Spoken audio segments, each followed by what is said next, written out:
Sopon dari Padman.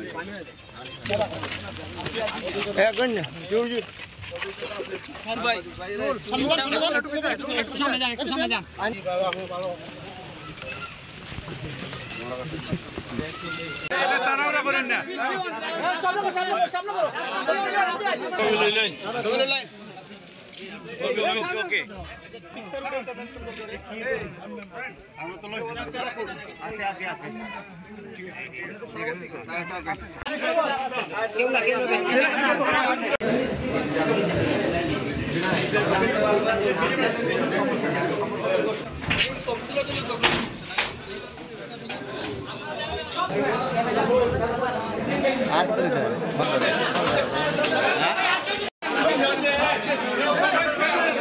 ইতিমধ্যে জেনেছেন সরকার নির্বাচনের একটা রোড ম্যাপ ঘোষণা করেছেন এবং ইলেকশন কমিশন ওই রোড ম্যাপ অনুযায়ী বাকি কাজগুলো সম্পন্ন করবে।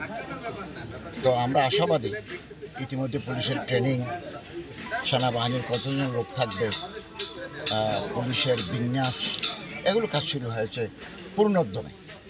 তো আমাদের প্রত্যাশা আমরা ঘোষিত সময়ে তারিখে আমরা জাতীয় নির্বাচন সম্পন্ন করতে পারব। রাজনৈতিক নেতৃবৃন্দের সাথেও আলাপ আলোচনা অতীতে হয়েছে, আগামী দিনে আরও হবে।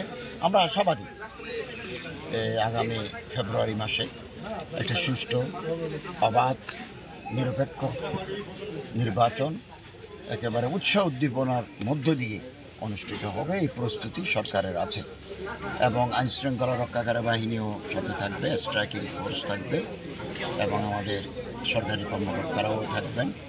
আমরা চাচ্ছি একটা নির্বাচিত সরকারের হাতে ক্ষমতা হস্তান্তর করে আমরা পুরনো ঠিকানায় ফিরে যাব, এটাই আমাদের অভিপ্রায়।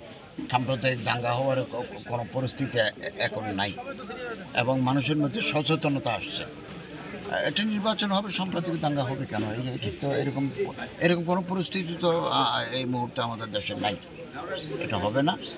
যারা বিভিন্ন ধর্মের নেতৃবৃন্দ আছেন, সনাতন ধর্ম, বৌদ্ধ ধর্ম, খ্রিস্টান ধর্ম, ইসলাম ধর্ম, আমরা মুরব্বীদেরকে, সম্মানিত ব্যক্তিদেরকে অনুরোধ করব যাতে শান্তি শৃঙ্খলা বজায় রাখার ক্ষেত্রে ওনারা উদ্যোগী ভূমিকা নেন।